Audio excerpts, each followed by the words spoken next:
Assalomu alaykum hammaga. Bugun sizlar bilan turinabol haqida gaplashamiz. Turinabol bu og'iz orqali qabul qilinadigan anabolik steroid. Turinabol bu testosteron va metanni modifikatsiya qilingani. Ya'ni testosterondan metan olingan.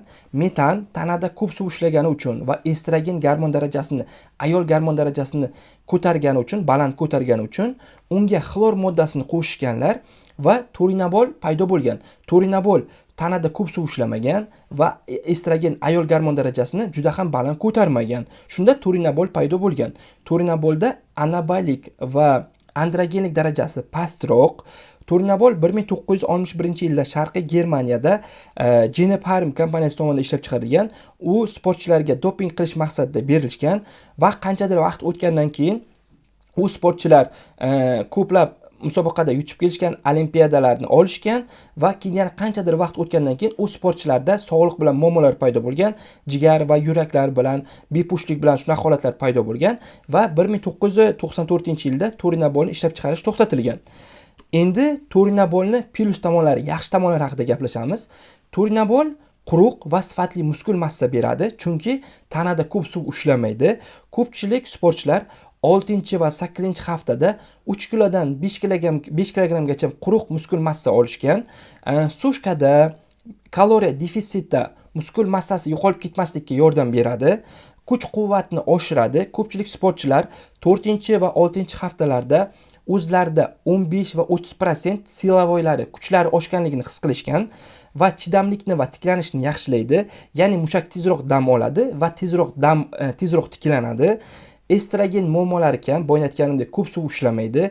Metanga nisbatan ayol gormon estrogen darajasi tezroq ko'tarilmaydi, baland ko'tarilmaydi. Shu uchun erkaklarda ginekamastiya, ko'krak kattalashi xavfi pastroq. Yana buni plus tomonlari androgen darajasi pastroq. Boya aytganimdek soch to'kilishi kamroq, tanalarda soqol mo'ylovlar o'sishi kamroq. Ayollar uchun ham buni ishlatish mumkin. Endi turinabolni minus tomonlari, yomon tomonlari, pobochkalar haqida gaplashamiz. U og'iz orqali qabul qilingani uchun, jigar orqali o'tib ishlagani uchun shu jigarga og'irlik tushiradi. Shu uchun kurs paytida 4 va 6 haftalarda albatta jigar uchun analizlar topshirish kerak bo'ladi.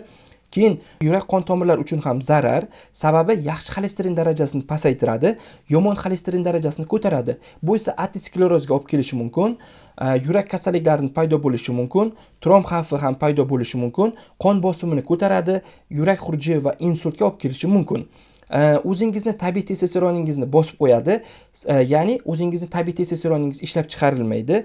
Bu esa erkaklarda moyaklari kichrayishiga, atrofiya bo'lishiga sabab bo'ladi. Shu uchun turinabol bilan kurs qilgan paytda albatta testosteron plus HGC qo'shish kerak bo'ladi. Ayollarda ham yomon tomonlar paydo bo'ladi. Ovozlari yo'g'onlashadi, erkaklarga o'xshaydi. Tanalarda toshmalar paydo bo'lishi mumkin, mo'ylovlar, soqollar, tuklar o'sishi mumkin, hayz davri, bepushtlik holatlari paydo bo'lishi mumkin.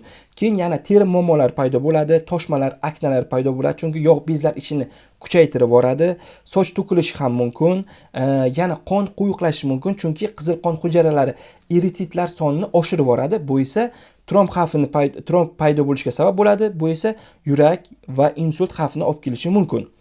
Xo'p, endi turinabolni qabul qilish dozasi haqida gaplashamiz. Yangi boshlovchilar uchun odatda 15 va 30 mg dan deyiladi. Ko'pincha 20 mg dan boshlash tavsiya qilinadi. Bu darajada mushaklar asta, sekin, xavfsiz o'sadi. O'rtacha tajribali bor odamlar uchun, sportchilar uchun kuniga 30-50 mg dan qabul qilish aytiladi. Chunki bu holatda, bu diapazonda quruq mushak va kuch yaxshi o'sadi. Agar tajribasi bor sportchilar, opiti bor sportchilar uchun kunlik dozasi 50 mg dan 80 mg gacha bo'ladi yoki undan ham ortiq bo'lishi mumkin. Bunda lekin xavf oshadi. Xo'p, kunlik dozani qanday qabul qilish kerak? Qaranglar. Turinabol yarim chiqish vaqti 16 soat. Shu uchun ertalab 25 mg, kechqurun esa 25 mg qabul qilish kerak bo'ladi. Shunda muvozanat bir xil bo'ladi, tushib kachila bo'lmaydi. Xo'p, ayollar uchun ham qabul qilish mumkin. Ularda boshlanish dozasi 2,5 mg dan 5 mg gacha bo'ladi yoki 5 mg dan 10 mg gacha bo'ladi. Kurs yangi boshlovchilar uchun 6-8 hafta bo'lishi kerak bo'ladi. Ayollar uchun esa 4-6 hafta bo'lishi kerak bo'ladi. Xo'p, bugungi mavzuimiz Turinabol haqida bo'ldi. Agar sizga video yoqgan bo'lsa, videoga bitta like bosib, kommentariy qoldiring va Telegram, Instagram kanallarimizga obuna bo'ling.